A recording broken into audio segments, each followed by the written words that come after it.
Então, muito bom dia, pessoal. Sou o Flávio Malavasi, sou arquiteto de soluções aqui da Databricks. Uma coisa que eu sempre, quando me apresento, né, gosto de comentar, eu uso Databricks desde quando tudo era mato. Então, desde 2018 eu sou cliente, eu vim como colaborador para a Databricks Brasil em 2022, né? E hoje a gente vai falar um pouquinho de Lakeflow, e do como isso posiciona, né, o futuro da engenharia de dados em Databricks e até no mercado de dados como um todo, né? E aí, vamos pular esse iniciaremos em breve, porque a gente já começou. Então, eu vou começar com um convite para vocês. Puxa, quem ainda não está no grupo do Lake House Brasil, lá no LinkedIn, entrem, né, façam parte do grupo, é uma comunidade que a gente cultiva bastante. O pessoal está lá, interage por lá bastante também, fora, né, dos eventos. Sigam o nosso Instagram, né, Databricks Brasil, para ficar por dentro de evento, o que a gente faz aqui de ação no Brasil. Né? Tem o Databricks Global também, quem quiser seguir os dois. Mas sigam, né?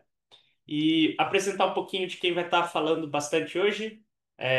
Eu, né, Flávio Malavasi, o Gabriel aqui, que é meu colega. Gabriel, se quiser tirar do mudo, se apresentar. Boa tarde, pessoal. Tudo bom? Prazer, Gabriel. Pô, uma apresentação sucinta. E a Eu vou gente ficar aqui trouxe de o... suporte só pro Flávio aqui nas perguntas. Então, se quiser perguntar qualquer coisa aqui também. E a gente tem meu xará também, Gabriel, aqui para ajudar vocês ali nas dúvidas aqui no chat, tá? Exatamente, a gente veio com dose dupla de Gabriel aí para falar com vocês hoje, com bastante gente. Então, sempre legal ver a casa cheia, né? Bastante gente para interagir no chat aí também. Vou fazer um pedido antes da gente começar. Então, puxa, o webinar é gravado, né? Então, depois vocês vão receber isso. O microfone de vocês fica mutado, tudo para a gente não ter, né? Se alguém está conversando com pessoa que chegou, chega iFood, chega encomenda, então vai ficar todo mundo mutado. Vou pedir para vocês mandarem as dúvidas de vocês na sessão Q&A do Zoom, tá? E por que que a gente faz isso? Porque fica mais fácil depois da gente organizar. O pessoal vai interagindo no chat, tudo vai mandando reação. O Q&A fica separado ali para a gente ir respondendo. Então, a gente vai tentar separar algumas perguntas para responder ao vivo. O que não der tempo, a gente vai responder ali no chat ou entre em contato com vocês depois para tirar aquela dúvida, né, existencial que vocês tiverem. Então, usem o chat, reajam aqui, conforme vocês forem, né, se interessando, achando legal, ou ficando curiosos, né, sobre o conteúdo. Fique super à vontade para reagir, para mandar mensagem no chat, para mandar pergunta, né? E aí, agora vamos começar. Vamos começar falando de engenharia de dados hoje. Quem está aqui para o webinar de engenharia de dados, você está no lugar certo. Se você veio para outro webinar, fica, você vai gostar também, né? Mas, basicamente, engenharia de dados, gente, é um mundo de opções hoje quando a gente olha para o mercado de tecnologia. Então, você tem desde da construção ali mais fundamental, o Apache Spark, que é a engine mais utilizada do mercado para tratamento de dados, né? Passou de 50 bilhões de downloads por mês, em todos os repositórios de pacote. O SQL, né? Quem aqui nunca usou SQL na vida, provavelmente está mentindo, né? Então, por mais que você use Python, em algum momento você vai conectar um banco de dados, ou você já conectou para fazer uma consulta ali em SQL. A gente fala bastante também de Delta Share, né, para a colaboração entre empresas, entre parceiros, né? E aí, com base nesses quatro pilares aqui iniciais, né, putz, Python, Spark, SQL, Delta Share, a gente tem mais um mundo de coisas que vem à esteira disso, né? Seja você fazer uma integração de dados, por exemplo, com Airbyte, com Fivetran, com alguma outra ferramenta da sua preferência, né, para trazer dados para o seu Lakehouse aqui, seja você eventualmente federar outros bancos de dados, outros catálogos que você tenha para ter essa visão do todo no ambiente governado, né, através do Unity, que é um catálogo de dados open source. E o legal é que ele não governa só dados, né, então ele pode governar todos os seus dados ali que estão no seu Lakehouse, os dados que estão em algum sistema legado, em algum warehouse ali que ainda está na tomada, né? Mas também modelos de IA. Então, quando a gente fala muito de inteligência artificial e IA generativa, o Unity também consegue governar isso, inclusive levando o permissionamento de dados para essa camada também dos agentes, né? Então, muito em alta hoje em dia. E aí, poxa, com o Lakehouse Federation, né, a gente tem uma parceria muito legal que a gente lançou esse ano com a SAP. Então, por se você está numa empresa que trabalha ali com ERP da SAP, você tem um caminho muito mais simples para trabalhar esses dados de forma enriquecida ali no Databricks. Então, a gente tem uma parceria com a SAP, onde através do Delta Sharing, Então lembra que eu comentei, né, que esses blocos aqui vão construir todo o resto. Então, através do data sharing, você no seu ambiente Databricks consegue ter acesso às tabelas ali da SAP e enriquecer isso com dados de outros sistemas. Então, poxa, você tem ali uma CDOCA, você tem uma tabela da SAP que você quer trazer e enriquecer, por exemplo, com dados de pedidos do seu site, né, ou cruzar com os dados de marketing das suas campanhas de mídias sociais. Agora isso é muito mais fácil porque você já tem esse compartilhamento pronto. E quem nunca tentou, né, interagir com dados de SAP antes disso, é, não sabe a dor que era. Né? Então, basicamente, aqui isso resolveu um ponto que os nossos clientes pediam muito para a gente ter uma solução, ter uma resposta. Então, esse compartilhamento, essa parceria é um negócio bem legal que já está disponível para vocês também. Né? E aí a gente comentou de trazer os dados para o Lakehouse. A gente vai falar hoje do Lakeflow Connect, para você fazer ingestão, seja de banco de dados, seja de uma aplicação SaaS, ali para dentro do seu Lakehouse, para facilitar depois o seu trabalho, o seu enriquecimento com isso, né? E um último anúncio que a gente fez esse ano foi a aquisição da Blade Bridge, né, que era um parceiro da Databricks, agora é parte do nosso portfólio, com o que a gente chama de Lake Bridge agora, né? Então pegou ali ao invés de ser Lake Bridge, virou Lake Bridge, por quê? Porque a gente vai trazer todos esses temas legados aqui para dentro do Lake House. Então a gente faz de fato essa ponte com vocês, ajudando a migrar código, fazendo assessment ali do que existe, do que está rodando nesses sistemas legados, para você modernizar e ter sua plataforma rodando num ambiente mais moderno. Tá bom? Então, poxa, a gente falou aqui, já pincelou alguns casos, já pincelou um pouquinho, mas a verdade é que tudo na vida começa com bons dados, né? Toda boa decisão é baseada em bons dados. Então, se a gente vai fazer ciência de dados, poxa, eu preciso ter uma base ali que me permita treinar um modelo, me permita conhecer o tema do qual eu estou falando. Se eu quero trabalhar com AI, se eu quero ter um agente que vai, faz update no meu ciclo de vendas, que faz ali um, um, uma, um pedido de supply chain ali para o meu fornecedor me mandar mais produtos, porque meu estoque está acabando, ele também precisa ter uma visibilidade bastante acurada do meu estoque, por exemplo, né? Então também são bons dados aqui. E se eu quero colocar isso num app para que eventualmente, poxa, meu time do financeiro, vai lá, faça update nos resultados do mês, para ter uma previsão para os meus acionistas do quanto a minha empresa vai faturar, o quanto ela está indo bem ou mal no mercado, né? Então ali nos apps, eu também preciso ter esses dados dentro de casa e ter esses dados com qualidade. E para quem está ali mais na ponta tomando decisão, né? Poxa, se eu não souber como o meu negócio está indo ali através do BI, através do Analytics, como é que eu vou navegar um cenário que é sempre, né? Sempre, e toda vez vocês vão ouvir falar isso, sempre mais competitivo. Então, poxa, o meu concorrente está usando dados, então provavelmente eu vou precisar usar também, senão eu fico para trás.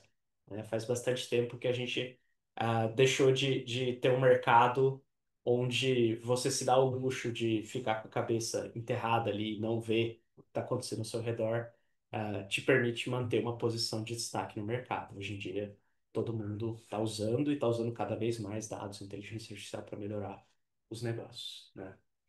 E aí, nesse ímpeto de você usar tudo que há de mais moderno, tudo que há de mais tecnológico, a gente acabou percebendo que muitas vezes as empresas tinham conjuntos de ferramentas muito fragmentadas. Né? Seja você ter uma ferramenta para atender o time A, uma ferramenta para atender o time B. Então, eu já conversei com o cliente e falei, qual ferramenta de BI você está usando? O cliente virou para mim e falou, todas. Eu falei, mas como assim todas? Não, porque a pessoa do financeiro gosta da ferramenta a pessoa da logística gosta da B, a pessoa da C, do suporte ao cliente gosta da C. Gente, aí fica uma bagunça, né? Com perdão da palavra, mas como é que você vai governar isso? Se cada ferramenta tem o seu ambiente, tem o seu grupo de usuários, né? E tem permissões diferentes, modelos de permissionamento diferentes. Então é difícil você governar, você começa a perder o controle do que está acontecendo, né? E além disso, como no fim do dia está todo mundo numa empresa, né, você precisa interagir e se você tem ferramentas diferentes, isso vai gerar complexidade. Então, você vai ter alguém que vai estar cuidando da integração desse monte de coisa para elas se falarem, né? Vai basicamente estar tentando consertar ali as pontas entre as diferentes ferramentas, entre o diferente conjunto de software que estiver sendo utilizado. Né? E aí, quando você tem um cenário desse de caos, né, como é que você confia no caos? Você não confia, né? Por quê? Porque a pessoa da logística está usando uma ferramenta que faz o cálculo de um jeito, a pessoa vendas está usando outra. Então a pessoa de vendas fala, vendi 100. A logística fala, não, mas aqui só saiu 90. E aí o financeiro vai falar assim, gente, mas eu preciso comprar 10, né? O que aconteceu com esses 10? Sumiu? Então, ninguém vai acabar confiando nos dados porque você não tem essa integração, né? E não tem uma coesão ali no que vocês estão falando, né? Ver de ferramentas diferentes. Se essa governança, se essa integração não for muito bem azeitada, acaba ficando bem difícil de trabalhar, né? E aí, poxa, qual que foi a resposta da Databricks para isso, né? Como é que a gente ajuda as empresas a resolver esses problemas? É justamente trazer o Lakeflow para ajudar a que você chegue em ótimos dados, né? Então, não é só ter um dado ali coletado, é você começar a trabalhar isso para ter, de fato, informação, seja para te ajudar em processo de decisão humana, seja para enriquecer, por exemplo, um agente, um modelo de ciência de dados ali na ponta, né? E a gente quebrou isso em três partes. Então, o que que é necessário para a gente ter esses ótimos dados? Primeiro, a gente precisa trazer esses dados para um lugar comum, né? Porque para facilitar depois você poder cruzar, você poder fazer análises ali de correlação entre diferentes fontes. Às vezes você tem, por exemplo, um ERP e você tem também o Analytics da sua web, que não são sistemas, naturalmente não são sistemas que são exatamente o mesmo, né? Você pode ter diferentes fornecedores, pode mandar e-mail por um determinado provedor e usar uma plataforma de mídia como a Google, como a Meta ali para fazer seus anúncios. Então, você precisa cruzar. Puxa, mandei e-mail para o Flávio, mas ele também tem, né, no caso, não tem Instagram, né? Então você não me viu na Meta. Você só me manda e-mail, por exemplo, né? Ou você me viu no Google. Então você precisa cruzar, fazer esse enriquecimento. Então, poxa, a gente tem que trazer esses dados para um único lugar. O Lakeflow Connect vai te ajudar a fazer isso, né? Uma vez que você trouxe, não necessariamente isso está da mesma forma, né? Às vezes uma plataforma trata de determinada forma, né? Me identifica, por exemplo, pelo meu e-mail, o seu sistema me identifica pelo meu CPF, por exemplo, né? E você vai querer, então, limpar, transformar, combinar esses dados de forma eficiente para que depois você consiga, de fato, chegar numa decisão, chegar num modelo, chegar ali em disponibilizar essa base para um agente de AI, né? Então, para fazer essa transformação, a gente usa bastante o Spark Declarative Pipelines. A gente vai falar disso hoje também, né? E por fim, puxa, para ingerir, para transformar, para servir, tudo isso você precisa ter alguém orquestrando essas cargas de trabalho, né? Então você precisa, por exemplo, saber que eu vou rodar determinado relatório às 8 da manhã, porque para o meu time comercial que vai para a rua às 8:30 já tem informação pronta ali para trabalhar, ter minha lista de leads que a pessoa precisa trabalhar naquele dia. Para o time que está fazendo a gestão, por exemplo, de marketing, saber quanto de orçamento tem disponível até o final do mês ali para dosar. Puxa, eu vou investir mais hoje, vou investir menos. Às vezes tem uma promoção que eu quero fazer. Então você precisa ter isso orquestrado para garantir que as coisas vão acontecer na sequência correta, né? E quando elas precisam acontecer, para você também não desperdiçar dinheiro. Então, para isso, entra o Lakeflow Jobs. Tá bom? Pessoal, quem tá gostando aqui, só dá uma reaçãozinha só para saber que eu não tô falando sozinho, né? Porque aqui eu tô vendo a galera. Obrigado. Eu já vi umas bolinhas aqui. Ótimo. Não, legal. Eu não estou falando sozinho, muito bom, né? Eu espero que o pessoal esteja respondendo, interagindo com vocês no chat. Vamos continuar aqui. Então vamos puxar aqui primeiro, né? Desses três bloquinhos, a gente vai falar da ingestão, né? Então, poxa, como é que eu faço ingestão de dados em Databricks? Então, o Lakeflow Connect é uma experiência sem código para que você faça essa ingestão das mais diversas fontes, né? E aí, o que que é bacana? A gente criou a criação do Lakeflow Connect por três princípios. Primeiro, precisava ser point and click, né? Por quê? Porque, poxa, para escrever código, tudo, tem gente no mercado que sabe fazer, tem gente muito competente que sabe fazer isso, mas você tem uma infinidade de fontes, né? E não necessariamente pessoas suficientes para fazer essa ingestão ali um por um, ou às vezes a pessoa até sabe, mas pô, ela não quer ficar gastando tempo escrevendo no notebook e tudo mais, fazendo ingestão do sistema que todo mundo usa, né? Então, poxa, vamos lá, clica, insere as credenciais, autenticou, essa ingestão começa a ser feita para você, né? Não precisa escrever código. O segundo, que é bem bacana, é, poxa, isso precisa ser feito de forma eficiente, né? Não adianta, por exemplo, eu falar que eu vou fazer sua ingestão de dados de um banco de dados, por exemplo, e todo dia eu vou lá, copio o banco inteiro para dentro do Lake, né? Porque isso, quando você tem 5 linhas no banco de dados, pô, funciona, né? É um jeito simples, vai resolver seu problema no curto prazo. Mas vamos supor que sua empresa dá muito certo, essas 5 linhas viram 5 trilhões de linhas. Você tem muitos clientes, muitas transações, muitas vendas. Se você não fizer esse processo de forma incremental, uma hora seu processo vai capotar, né? Então, essa é justamente a preocupação que a gente teve. Poxa, a gente precisa fazer de forma eficiente, consequentemente, isso reduz seu custo, né? Porque a gente não está movimentando um volume de dados desnecessário todo dia. A gente está, de fato, movendo ali o que mexeu, né? Bacana. E o terceiro, e já tem estado em evidência há bastante tempo, né? Imagino que todo mundo que está aqui hoje já tenha tido contato com dados de alguma forma para estar no webinar sobre engenharia de dados, mas governança é um tema muito, muito importante, né? A gente tem LGPD no Brasil, tem leis lá fora também para proteção de dados. Você precisa ter governança desse dado que você trouxe para dentro do seu lake house, justamente, né, para garantir, por exemplo, que as pessoas adequadas estão fazendo acesso. Você tem a auditoria do que foi feito com aquela informação, você tem a linhagem desses dados, né? Então, poxa, se eu sou uma instituição financeira, eu estou tomando uma decisão de conceder crédito para um dos Gabriéis aqui do webinar, né? Eu preciso conseguir explicar depois para o regulador, para o Banco Central, poxa, por que que eu dei crédito para o Gabriel Cavalleria e não dei crédito para o Gabriel Rangel, por exemplo? Então, eu preciso ter essa linhagem, essa auditoria, né? E vamos supor que eu quero, por exemplo, colaborar com um parceiro meu para oferecer uma oferta melhor para o Gabriel Rangel, dado que eu não dei crédito para ele, coitado. Então, posso ter essa colaboração governada também com, eventualmente, um parceiro, sem que o parceiro conheça, né, saiba que ele está falando com o Gabriel, mas, eventualmente, ele pode ter uma oferta que eu posso repassar para o Gabriel. Falar assim, olha, não te aprovei seu cartão de crédito, mas toma aqui um empréstimo consignado, por exemplo, né? Então, essa colaboração também pode ser feita de forma segura quando você tem esses dados no mesmo lugar. E aí, bacana, tangibilizando um pouquinho agora do Connect, né? Eu falei, poxa, né? Ingestão point and click de várias fontes. O que que a gente tem hoje? Quando a gente olha para aplicação corporativa, então, software as a service ali, hoje você já pode fazer ingestão de dados do Salesforce, né, para CRM, do Workday, que é uma ferramenta ali de gestão de RH, Google Analytics. Então, poxa, quem faz Analytics ali na página, no seu app usando o Google Analytics, você pode trazer esse dado para o seu Lakehouse, para eventualmente ter mais granularidade nas suas análises. Então, uma coisa que eu não contei para vocês, né? Eu trabalhava com Databricks, porque eu estava numa empresa de marketing. Eu usava muito dado de Google Analytics ali para conhecer minha audiência, saber o que eu estava trazendo para o site. Só que, puxa, um relatório agregado não me ajudava depois a tomar ações mais personalizadas, né? Eu sabia, por exemplo, que, puxa, 90% do meu público vinha de telefone celular no meu site. Mas não me ajuda. Às vezes o Gabriel aqui, que eu estou concedendo crédito, acessa meu site de um desktop.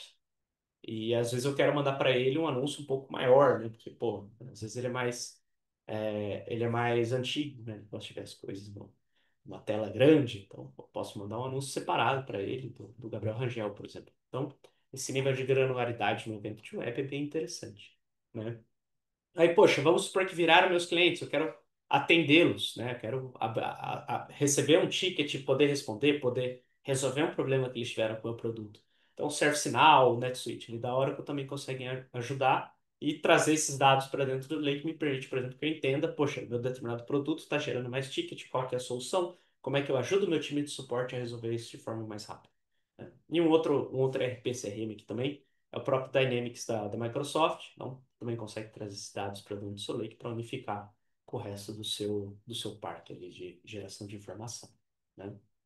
Legal, falamos de aplicação corporativa, mas Flávio, eu tenho arquivos, né? Eu tenho, por exemplo, um CSV que eu recebo de um parceiro, eu tenho um SFTP ali que cara, toda empresa tem um SFTP em algum lugar para colaborar com alguma outra empresa, né? E quem fala que não tem, tá mentindo, né? Existe. Era o jeito até pouco tempo atrás, mais tão pouco, né? Mas era o jeito de colaborar. Você gerava no SFTP, o pessoal mandava arquivo para lá, você baixava de lá e trabalhava dentro da sua empresa, né? Ou você tem, por exemplo, o SharePoint, né? Ou um storage de cloud. Então, todos esses caras a gente consegue fazer ingestão via Linkflow Connect. Isso bem, bem bacana, né? E aí o que geralmente chama bastante atenção, né? O pessoal tem bastante interesse, são os databases. Então, poxa, eu tenho um SQL Server ali, que eu gostaria de fazer ingestão, eu tenho um Postgres que eu gostaria de fazer ingestão, eu tenho uma base instalada de Oracle aqui no meu sistema transacional que eu quero trazer para dentro do Lake, quero trabalhar, quero enriquecer, né? Então, o Lakeflow Connect também consegue fazer ingestão desses caras, além dos warehouses legados. Então, poxa, se você está nesse processo de modernização, você quer trazer esse dado para dentro do Lakehouse para baixar seu custo ali com o sistema legado, o Lakeflow Connect consegue fazer isso para você. Tá bom? Show de bola. Então, vamos aqui, né, passar um pouquinho do Lakeflow Connect. Gente, como é point and click, eu gravei um vídeo aqui para a gente não ficar vendo, né, eu clicando em tudo. Então, estou aqui no Databricks, basicamente ali na minha abinha de novidades, mas a partir disso, vamos ali na ingestão de dados, né? Então, na ingestão de dados tem aquelas fontes que eu comentei, né? A gente vai fazer uma ingestão de Google Analytics. Então, vamos começar, né? Vou colocar ali o pipeline, o nome dele, ingestão do GA4, escolher onde que a gente vai guardar os logs dessas execuções. Então, basicamente, coloco um catálogo ali no de catálogo, vou escolher um esquema.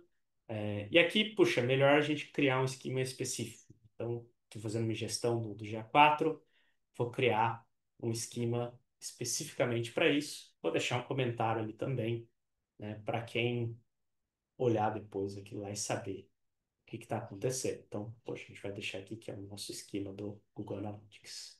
Legal. Então, criado isso, eu posso criar uma conexão aqui colocando as credenciais da minha Service Account do Google ou já usar uma existente, né? Então, vamos usar uma existente aqui e criar esse pipeline de ingestão de dados do Analytics.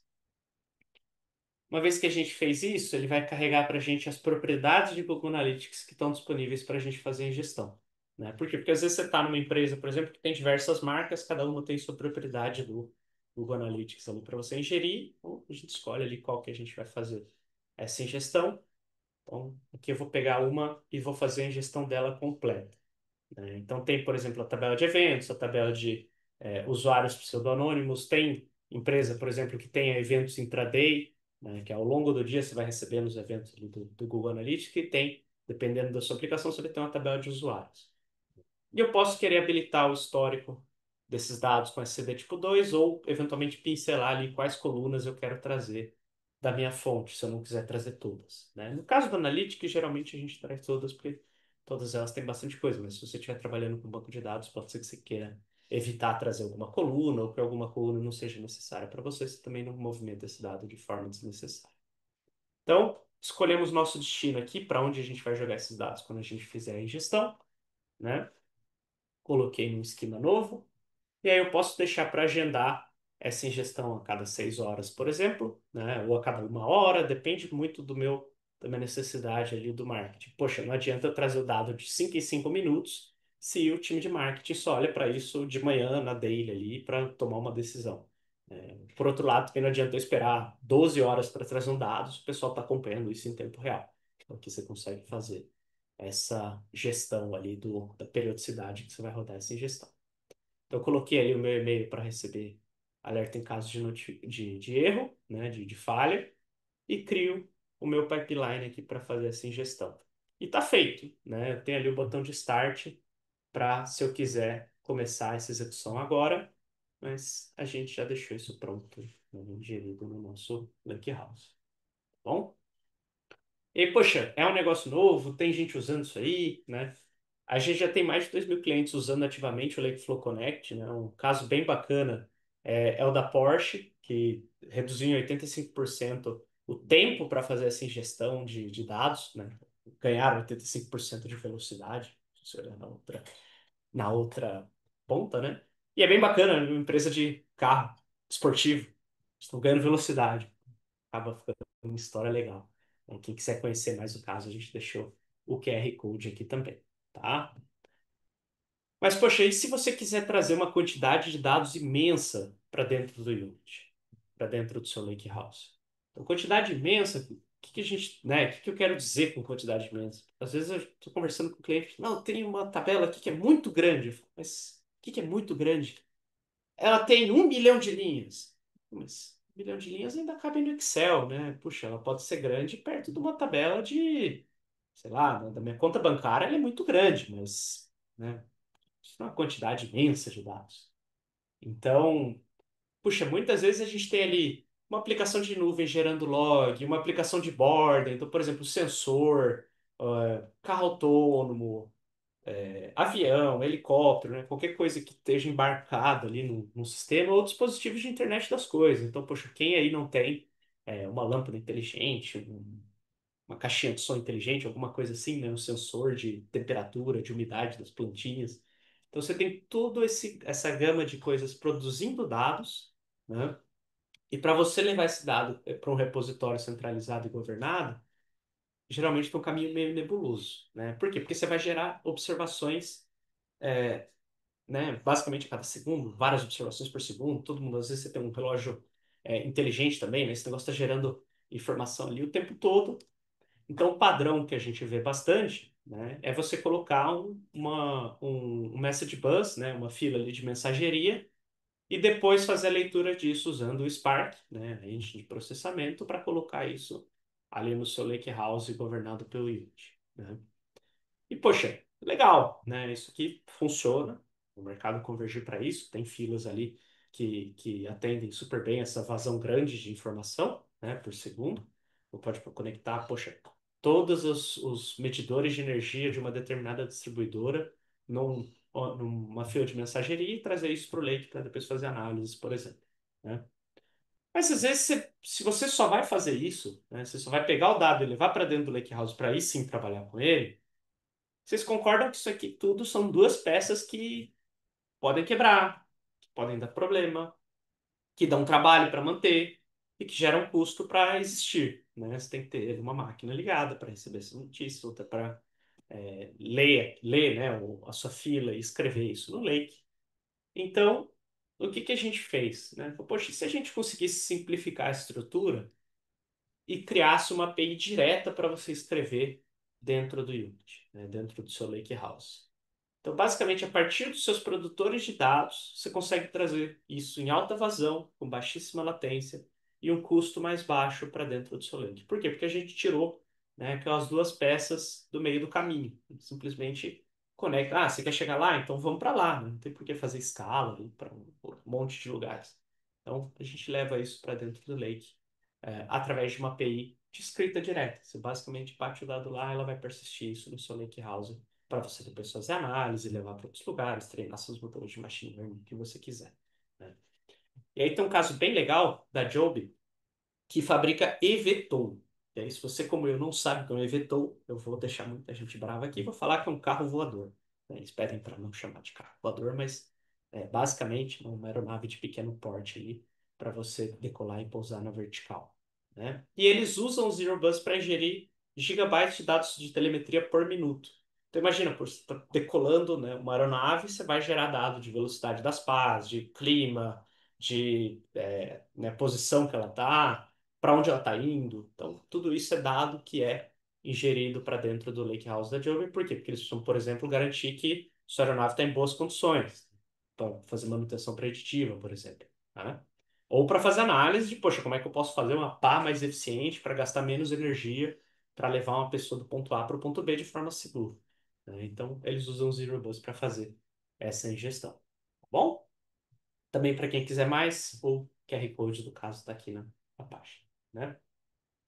Legal. Então a gente falou da ingestão, trouxe os dados para dentro do Lakehouse. Como é que a gente vai transformar isso, né?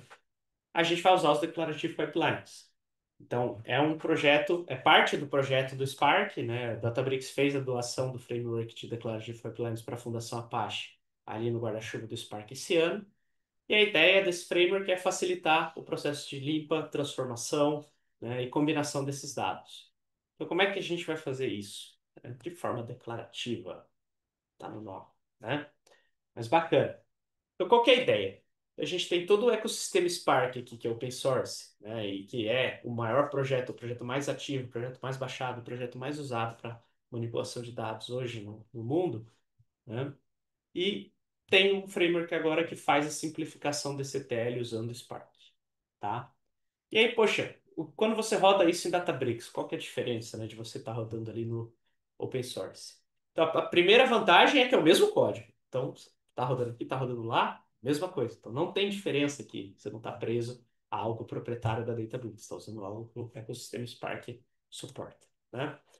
O segundo é que a gente traz para você a infraestrutura de forma produtiva e confiável. Então, poxa, gerenciar esses clusters às vezes dá muito trabalho e não gera valor para sua empresa, né? Dificilmente você vai tornar sua empresa mais rentável ou ter mais clientes porque você sabe gerenciar um cluster Spark, né? É, não é o modelo de negócio da maior parte das empresas. Então a gente traz isso pronto para você focar onde importa, né? Que é a transformação dos seus dados. E o terceiro é que a gente traz uma ideia que a gente escuta muito dos clientes, inclusive, né? Para ir melhorando ao longo do tempo. Então, a gente tem uma ideia, tem um time aqui para melhorar essa ideia, essa experiência de desenvolvimento para vocês, né? E aí, poxa, o que que eu posso fazer? Eu falei muito de transformação, declarativo, como é que eu tangibilizo isso, né? Então vamos dar um exemplo. Poxa, vamos supor que você quer acompanhar as mudanças de dados ali em tempo real. Você está fazendo, por exemplo, uma conciliação de estoque, né? Está recebendo seus pedidos, está despachando eles com o seu parceiro logístico. Você precisa saber, puxa, quantos itens de cubo mágico o Flávio tem ali para vender, né? Isso acaba sendo algo complexo. Por quê? Porque você tem ali o pedido entrando no seu sistema transacional, você quer trazer isso para o Lake para, por exemplo, fazer uma previsão de quando você precisa pedir mais cubos mágicos ali para o seu parceiro que fornece isso. Então, você precisa fazer essa conciliação. E isso é frágil, isso é complexo, isso é caro. Por quê? Porque você precisa manter o registro mais atual. Mas e se você quiser o histórico, né? E se você tiver diferentes fontes fazendo isso ao mesmo tempo? Então, puxa, ao invés da gente ficar gastando tempo, né, e basicamente se expondo ao risco disso quebrar, ou da gente ter esquecido algum caso, né, puxei um pedido cancelado, alguma coisa assim, né, vamos delegar isso para um framework, né, basicamente automatizado, no sentido de que você declara o que você quer e ele que se preocupa em como fazer isso, né? E vamos usar o auto CBC aqui do Declarative Pipelines. Então, o que que é o auto CBC? Basicamente, ele captura a mudança ali da sua fonte e vai aplicar isso no seu alvo, né? E como é que ele faz isso? Você declara ali onde você quer colocar. Então, poxa, eu quero colocar meu CDC numa tabela de inventário, por exemplo, né? Vou ler as mudanças do meu sistema de inventário que está antes, né, na sequência aqui.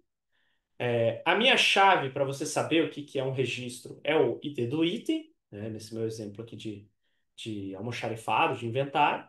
E aí eu quero fazer sequência pela sequência numérica de registro ali atrás. Então, às vezes eu tenho, puxa, vem um item que teve um pedido. Então, subtrai um. Aí depois esse pedido foi cancelado, tem que somar um. Eu preciso saber a ordem que essas operações aconteceram, né? Então, essa chave de sequência vai justamente te dar a sequência de operações que precisa ser aplicada ali no seu lake, né? Então, isso para coisas que estão mudando muito rápido. Então, poxa, pedido, litro de gasolina enquanto você está abastecendo, né?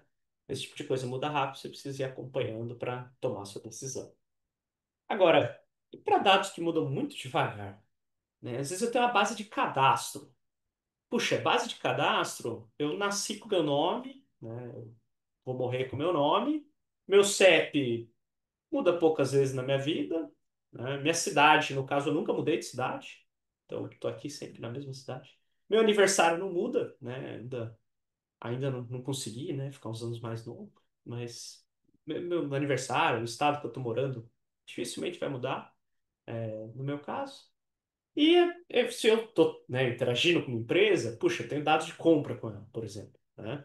Vamos supor que eu estou aqui um varejista, né? Eu não faço compra todo dia, né? Não faço compra todo minuto. Vou no supermercado, sei lá, uma vez por semana.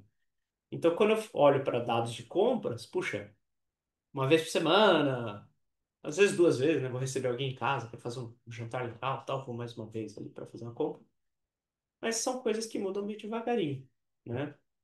Como é que eu faço para processar essas mudanças de forma eficiente? Então, poxa, se eu pegar, no mesmo exemplo que eu dei ali no banco de dados mais cedo, né? Poxa, se eu pegar todo dia, ler todos os meus clientes para saber qual que é o nome deles, quando que é o aniversário, onde é que eles moram. Vocês concordam que todo dia você está processando provavelmente uma boa parte da base que não mudou, ou que não faz sentido, né? Você está basicamente trazendo isso para um computador ali e fazendo esse processamento? As compras igualmente, né? Puxa, se todo dia eu olhasse o Flávio fez uma compra, né? Às vezes ele não fez. Então, estou fazendo uma query ali à toa, né? Estou fazendo uma análise ali, total que o Flávio já comprou comigo. Se todo dia eu for lá somar todas as compras do Flávio, fazer update de uma linha que é igual, eu fiz todas essas operações à toa, né? Então, tradicionalmente, a gente cria, né? Eu já fiz muito isso também, né? Você cria um código, você escreve ali, puxa uma lógica para fazer esse update de forma incremental. Então você vai lá, pega, baseado na coluna de update do meu banco de dados, eu quero ler só quem mudou desde a última vez que eu li. Aí eu vou lá, faço o join disso com a tabela de compra para ver quem comprou, daí eu pego, somo isso, coloco em outro lugar. Legal. Mas só de eu explicar, vocês já ficaram cansados, né? A gente precisa escrever isso no código e garantir que você vai cuidar de todos os casos de exceção, né? Que geralmente é onde o problema mora, né? Não é no caso feliz que as coisas se comportam exatamente do jeito que você pensou. Quando alguma coisa muda, a gente encontra problema, né? Então, o Declarative Pipelines aqui no Databricks, ele usa o Enzyme, que é um motor, né, justamente para fazer esse tele de forma automática e incremental. Importante aqui, incremental, né? Então, ao invés de ir lá e fazer update de uma linha que não mudou, poxa, pega aqui, identifica aqui quais foram as linhas que mudaram e mexe só nelas, né? Não fica operando ali com coisa que não precisa. Então, isso é o que justamente que o Enzyme faz, ele mostra para você a decisão que ele tomou para cada tabela. Esse é um negócio bem legal, a gente vai ver daqui a pouquinho, né? E aí também vocês vão ver daqui a pouquinho, né? A ideia é para você fazer esse desenvolvimento de forma mais fácil, mais amigável, né? Então tem ali uma ideia, você consegue ver o gráfico das suas tabelas, ver o que está acontecendo, né? Ver a amostra, ver métricas ali de cada tabela. Então, poxa, acelera o desenvolvimento. O Databricks Assistant, que não sei se vocês já são clientes, se já usam, não usam o Databricks, mas se você já é, puxa, use o assistente, né? E se você já usa o assistente, você já deve estar gostando, né? Porque eu nunca ouvi um feedback negativo do assistente. E se você não é cliente, poxa, depois dá uma olhadinha, porque o assistente é muito legal, não custa nada. Então é um negócio que ajuda ali para você ir codando. E você já sai, né, do seu desenvolvimento com algo pronto para produção. Você já pode integrar isso com o Databricks Assist Bundles, com o seu provedor ali de Git, e ter um código versionado pronto para rodar em prod, né? Legal. Então, vamos mostrar um pouquinho, né? Opa, quase que eu dei spoiler para vocês também. Então, vamos mostrar um pouquinho aqui. Eu estou no meu ambiente Databricks, né? Eu gosto bastante dessa aba das novidades, tá? Porque, basicamente, é onde eu fico sabendo que a gente lançou, por exemplo, dashboard embedado para usuário externo, lançou gráfico de funil, tem mais que o Databricks One, que é bem legal para o time de negócio. Então, essa aba de novidades aqui eu gosto bastante. E porque também, né, no nosso caso, esse ambiente que eu uso é compartilhado por todo mundo da Databricks no mundo todo.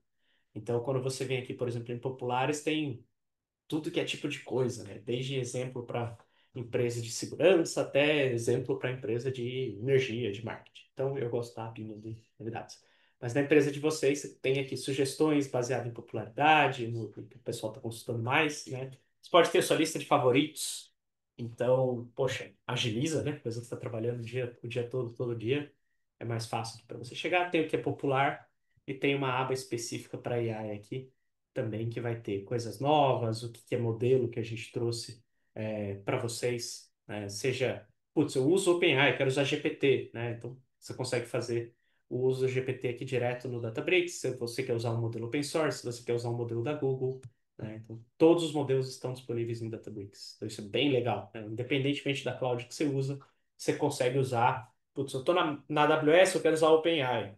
Pode usar via Databricks, está resolvido para você, a integração. Pô, tô na Azure, quero usar Anthropic, que está lá no Bedrock da AWS. Também tem nativo no Databricks, você chama direto do seu ambiente governado. Tô nessas duas, quero usar o modelo da Google. Tem o Gemini ali também para você usar, né?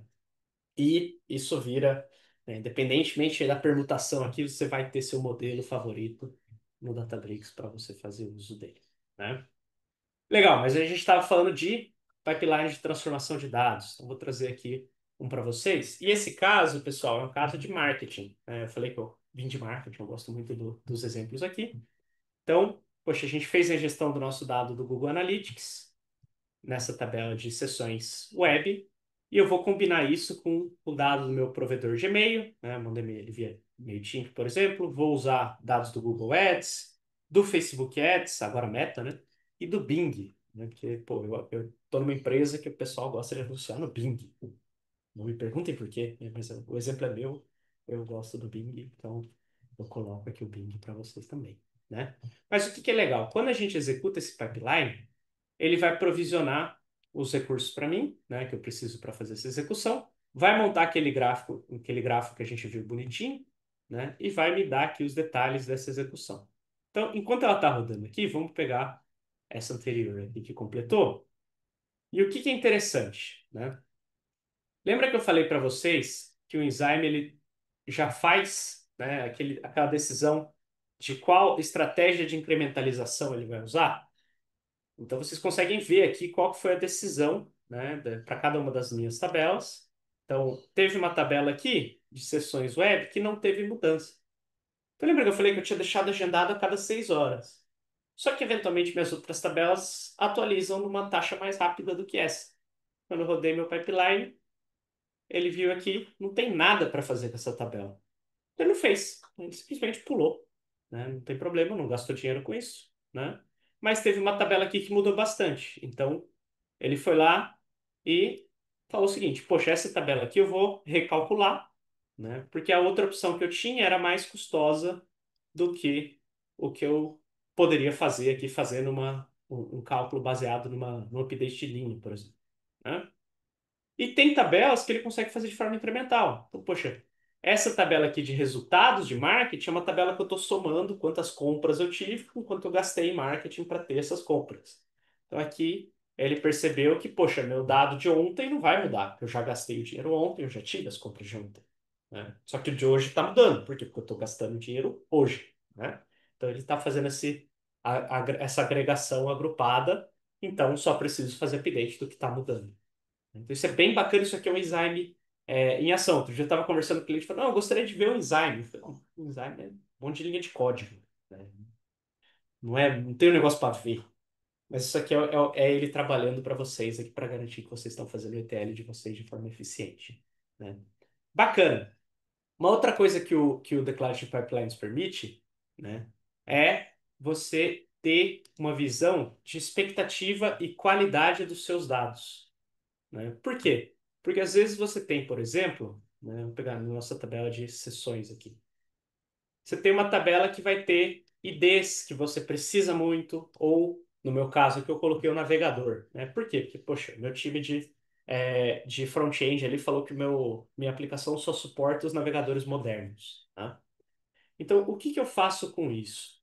Basicamente, eu consigo fazer um crivo, né, um controle de qualidade de quais dados eu vou passar para frente. Então, poxa, eu tinha aqui 9% quase de IDs de evento que não atenderam minha expectativa de qualidade.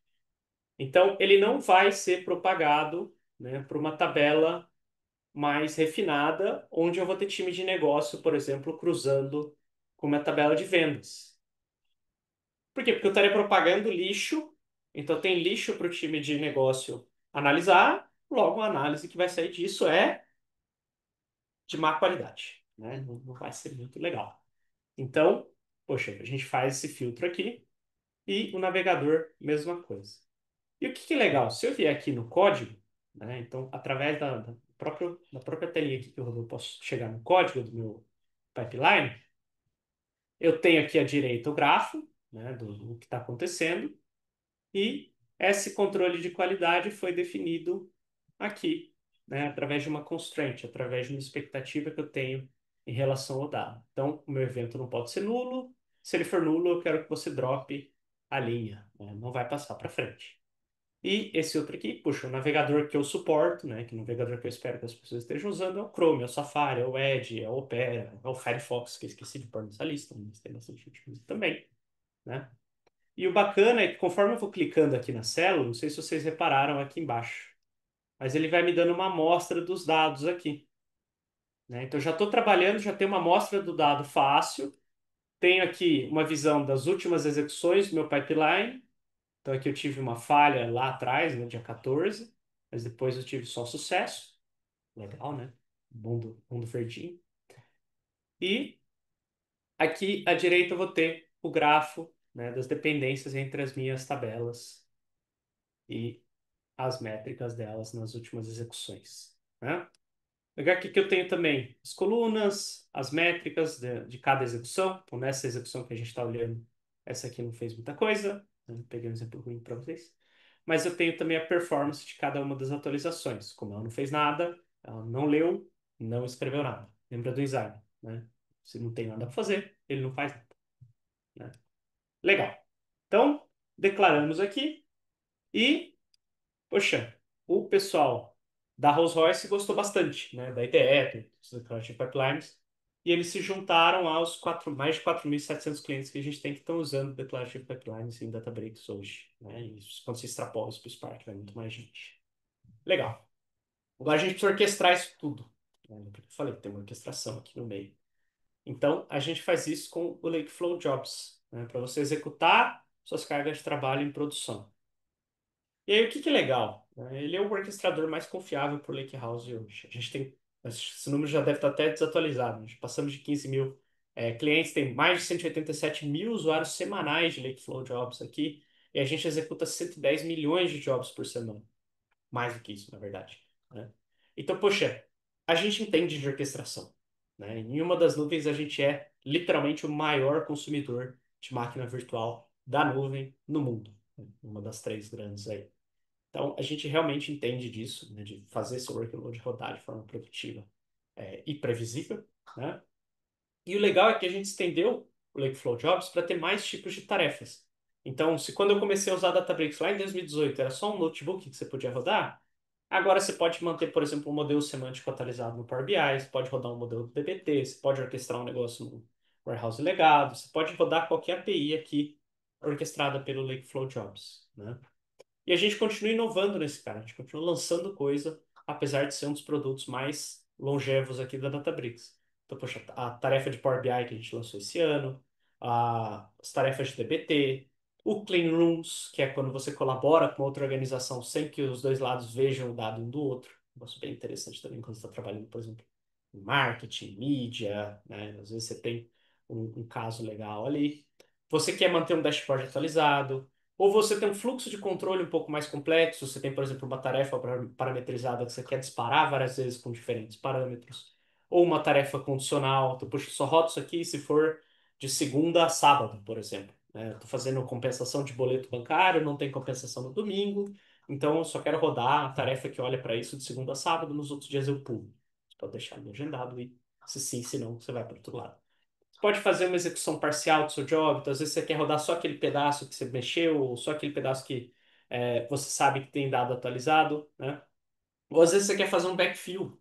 Né? Você tem um job que você lançou agora, mas que você quer puxar todo o histórico para dentro ali da sua tabela para facilitar a vida do pessoal. Não precisa ficar montando fio, fazendo maracutaia ali para o pessoal ver o dado histórico. Esse backfill também ajuda bastante.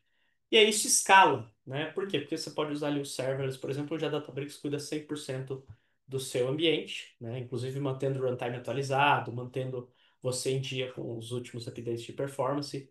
Então, isso é bem legal, né, nos servers. E você pode colocar task aqui, né, que estoura a planilha do Excel. Aproveitar a piada que fiz antes, né, do milhão de livros. Mas dá para colocar muita task dentro de um job. E aí, poxa, a gente falou de coisas agendadas ali periodicamente, né? Que é o famoso roda todo dia, por exemplo. Mas às vezes esse job você quer que ele rode quando chega, por exemplo, um arquivo do seu parceiro de negócios. Ou você quer que rode quando a tabela daquele outro time que você quer consumir está atualizada, né? Então, que você fazer esse gatilho através de uma chegada de arquivo ou de uma tabela, de uma atualização de tabela. E você vai monitorar esses jobs, seja no System Tables, de job, de pipeline, né, e taguear esse cara para você achar facilmente, né? Então, bacana quando a gente olha para isso aqui, né? Vou deixar aqui agendado. Vamos colocar para rodar todo dia. Eu vou colocar aqui o meu e-mail para receber caso de falha. Posso colocar caso de sucesso. Posso ser notificado toda vez que isso aqui iniciar, né? Então, eu crio o meu job aqui com o nome de novo job. Sou bem criativo com nomes. Então, vamos lá para o nosso job. Eu posso vir aqui, por exemplo, e acrescentar outras tarefas, né? Eu posso fazer uma ingestão, eu posso executar um script de Python, Posso colocar um outro pipeline para executar junto, por exemplo. Posso rodar um outro job inteiro como parte do meu job, né? Ou posso fazer aquela parte de fluxo de controle que eu comentei com vocês, atualizar um dash em Power BI, atualizar um dashboard do próprio Databricks, ou treinar um modelo de AI, por exemplo, né? E aí no gatilho, poxa, esse cara aqui tá agendado para rodar todo dia, né? Eu posso vir aqui e falar, não quero rodar todo dia, eu quero rodar só quando uma tabela atualizar. Puxa, qual tabela que é? Não sei, né? Aqui eu tô dando um exemplo, não tem nenhuma tabela. Vou pegar uma tabela minha aqui de exemplo, pronto. Eu quero rodar isso aqui só quando essa tabela atualizar, né? Ou posso vir aqui e colocar, puxa, só quero que rode 10 minutos depois que essa tabela atualizou, por exemplo, né? Então já deixo aqui. 10 minutos depois que a minha tabela atualizar, eu vou disparar meu job, né? Isso é bem legal. Posso colocar retry, posso colocar, por exemplo, um alerta aqui caso a execução do meu job dure muito, é mais do que o esperado. Caso, se eu estiver trabalhando, por exemplo, com streaming, puxa, se sobrar, né? Se acumular muita coisa de streaming ali, posso receber um alerta. Ou se o seu job está atrasando, eu posso fazer toda essa notificação, né? E deixar esse cara para rodar quando eu quiser, tá bom? Show de bola. Então, legal. Esses foram cobrir um pouquinho aqui de jobs, né? Então, o Lakeflow está pronto para carga de trabalho das mais intensivas, né? Desde as pequenas linhas ali, quando você está começando, até seu negócio escalar e você ter que ingerir um volume massivo de informação em tempo real, né? E aí, o que está por vir, né? Será que acabou? Será que não tem mais nada para a gente fazer aqui? Ou não, né? Sempre tem coisa para fazer. Por quê? Porque projetos de dados, de analytics, exigem colaboração. E geralmente a gente tem, né, numa sala, time de engenharia de dados, que eventualmente está representado aqui hoje nesse webinar, né? Por causa do título do webinar, eu imagino que muitos de vocês tenham curiosidade, ou estejam próximos da área de engenharia de dados. E você tem time de negócios, né, que vai precisar colaborar ali com o time de engenharia de dados e que traz esse entendimento do negócio em si, né? E aí a gente tem um problema, né? Por quê? Porque o time de engenharia de dados geralmente está próximo de uma plataforma de data intelligence, né? Está ali próximo de Databricks, está usando um ecossistema ali com Python, com Spark, com SQL, né? E o time de negócio está na planilha, né? E aí quem falar para mim que não está, você está mentindo. Por quê? Porque a pergunta mais comum que eu vejo a galera escutar quando termina um dashboard, quando termina um pipeline de dados ali maravilhoso é, legal, como é que eu levo esse dado para o Excel? Né? Você montou ali um dash, você fez um gráfico, você fez um monte de coisa, o negócio atualiza, né? Parará. Alguém vai levantar a mão e falar assim, legal, quero pôr isso no Excel. Então, geralmente essa galera está na planilha, né? Por quê? Porque são contextos diferentes, gente. Não é nenhum demérito para ninguém. É porque geralmente você tem, né, necessidades diferentes, o pessoal está ali na planilha, é mais confortável. Mas, poxa, aí você tem um problema, né? Você tem ferramentas diferentes, você tem mundos diferentes. Você acaba tendo alguém que vai tentar fechar esse gap, né? Então tem um monte de ferramenta que faz isso, né? Ferramenta no code, planilha, uma série de coisas. Então a gente não é os primeiros a perceber que esse gap existe, né? E esse gap gera, putz, silos, né? A gente está fazendo a brincadeira aqui, né, com o time de negócio, mas, poxa, vocês estão em times diferentes. Vocês têm ali coisas separadas e, eventualmente, o que um desenvolve, o outro tem que reconstruir, né? Então, isso é retrabalho, isso não é legal, né? Você gera dor de cabeça, então, poxa, a planilha da pessoa de negócio espera 6 colunas. E aí você, do time de engenharia de dados, achou muito legal colocar uma sétima, porque se percebeu que tinha uma coluna ali que é muito rica pro negócio, né? Só que você coloca e não avisa. Aí quebra lá a macro do seu colega. E, pô, e aí, né? Dá uma dor de cabeça. Quando isso aconteceu, né? Você vai ter uma dor de cabeça para resolver. E aí você acaba tendo produtividade limitada, porque ninguém vai ter a visão do todo. Cada um tem o seu mundinho ali, o seu universo, e o pessoal não se fala, né? Agora, e se isso não precisasse ser separado, né? E se a gente conseguisse usar a Data Intelligence, conseguisse usar inteligência artificial e basicamente todos os modelos, né, de linguagem natural para juntar esses mundos e fazer com que time de negócio e time de engenharia trabalhassem junto? E é para isso que a gente criou o Lakeflow Designer, né? Basicamente para você construir ETLs de qualidade produtiva sem precisar saber codar, né? Sem você precisar escrever uma linha de código. E aí, qual que é a ideia? Poxa, vamos deixar de ter ambientes separados, vamos criar um fluxo de trabalho que seja colaborativo, que seja compartilhado. Você tem engenharia e negócio trabalhando no mesmo projeto, ali, trabalhando no mesmo ambiente, né? você tem algo que vai ser construído nativamente para produção. Por quê? Porque isso está gerando código para você, para ser colocado em um ambiente produtivo, versionado, mas a pessoa está programando em português, né? Se me permitirem a analogia aqui. E a IA vai acabar entendendo o seu negócio, porque vai ter visão do todo, né? Tá todo mundo no mesmo ambiente ali. Então, que isso implica? Você vai lá e escreve, fala, poxa, eu quero fazer o join, né, do um detalhe de franquia com a receita de cada uma. Você vai lá, descreve isso, né, e ele vai montar esse join para você. E você escolhe ali na direita, né, na UI, poxa, o inner join, o left join, tem até os diagramas ali para facilitar. E você vai fazendo essas transformações, ele vai gerando código para você do que ele está fazendo. Então não é um negócio que é proprietário, não é mais uma ferramenta no code que depois você vai ter que manter. Não, gera o código para você, a única coisa que você está programando em português e não em Python. Então isso é um negócio bem legal. E é isso, gente. Perguntas, né, que quem não foi respondido no Q&A, se tiver, quiser fazer. Eu quero agradecer a todo mundo, né, por passar essa hora com a gente, né, e aprender um pouquinho mais sobre Databricks, né? E abrir aí pro Gabriel, pro outro Gabriel, se quiserem falar alguma coisa, fazer alguma consideração, trazer alguma pergunta que acharam bem interessante pra gente, antes da gente encerrar o webinar. Opa, tem algumas perguntas aqui ainda, Flávio. Uma do Caio é: o Lakeflow Design já vem habilitado por padrão? Se quiser responder aí. Aham, boa. Ele virá. Ele está ali no que está por vir, né? Porque a gente está pouco a pouco fazendo o rollout disso para os clientes. Então, sim, a ideia é que ele virá habilitado para vocês usarem assim que ele estiver disponível. Já começou, tem alguns clientes eu tenho um que está testando, mas ainda não está disponível para todo mundo. Ele vai ser disponibilizado sim para todo mundo quando né, tiver feito esse rollout. O uso do Databricks no trabalho é restrito apenas. Posso ler as perguntas do Q&A aqui, Gabriel? Antes que ele Pode sim, sobrar? pode sim. Boa. Pode, então. É restrito apenas a quem possui licença, trabalha com HBI, ferramenta para documentar melhor esse processo, realizar análise de informação de dados. Estou testando o Nine, mas ainda não tenho acesso ao Databricks. Atualmente extraio via DBC para o Power BI, faço o restante lá, mas a lógica do meu trabalho acaba ficando oculta. Vamos lá. Databricks não tem licença propriamente dita. Então, assim, você ter um ambiente Databricks não tem custo para você nem para sua empresa. E você não precisa fazer uma compra anual de Databricks por um lugar. Você paga pelo tempo de uso, né, pelo tempo de consumo ali do seu ambiente, tá? Dito isso, se você está num ambiente corporativo, é bom que isso seja feito via corporativo, porque né, você não está vazando dado da sua organização. Mas você não precisa ir lá fazer uma compra de, sei lá, tem sistema que custa US$ 100.000 a licença. Não, não é o caso. Para dar um exemplo para vocês, em 2018 eu gastava US$ 600 por mês de Databricks para rodar 12 linhas de negócio na minha empresa, tá? Então, você consegue usar ali exatamente o que você precisa e isso vai escalando conforme sua necessidade vai escalando. Então, não é porque hoje você tem um caso pequeno que você precisa começar com algo grande. Então, você começa ali com algo adequado para você.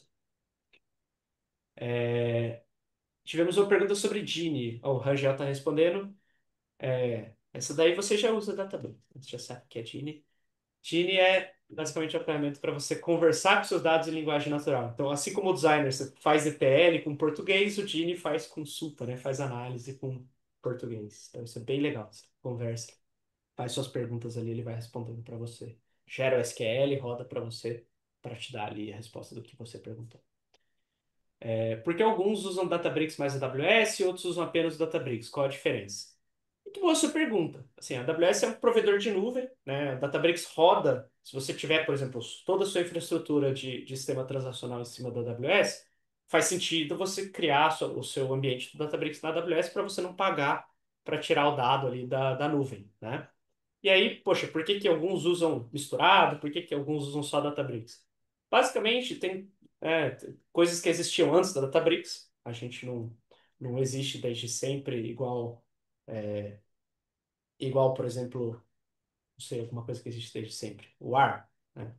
Péssima analogia, mas às vezes você tem um sistema legado ali e você está migrando para Databricks, às vezes você, por algum motivo ou outro, quer manter alguma ferramenta e usar Databricks para as outras partes. E tudo bem, né? A ideia do Lakehouse é que seja justamente algo aberto, que você consiga ter a visão do todo sem ficar travado a um sistema específico. Dando a minha experiência pessoal, puxa, eu fiz muita coisa em Databricks que se eu tivesse que costurar um monte de serviços de nuvem separado, eu não teria feito, né? Eu estaria até hoje tentando acertar meu IAM role para acessar a partir de um serviço, acessar outro ali num sistema de nuvem separado do outro, né, num produto diferente. Databricks eu vou lá, subo um workspace, faço análise de dados, warehouse e dashboard sem precisar mexer em nada disso, né? Eu vi que a Databricks tem integração com o DBT, mas faz sentido usar DBT junto com o Databricks, ou o Databricks é um meio que já cobre todas as funções do DBT? Muito boa sua pergunta, Amanda. O DBT ele é um framework de transformação de dados. Então você vai lá, vai escrever sua tabela, vai, né, descrever ali o que você quer fazer com sua informação, só que ele não tem um motor de compute para rodar isso. Então a gente traz, né, justamente o motor de compute para fazer essa execução, seja da parte lógica do DBT, né, do comando ali DBT run, seja o warehouse em cima do qual o seu modelo de DBT vai ser aplicado, né? Mas, poxa, já cobre todas as funções? Depende do que você quer fazer. Nós somos parceiros do DBT, então assim, sim, você consegue usar o DBT aqui dentro. Tem muita coisa que o próprio Declarative Pipeline já resolve, né? Porque ele é um pouco da mesma filosofia. Você declara o que você quer e delega para a engine fazer o como, né? Sem que você precise se preocupar com isso.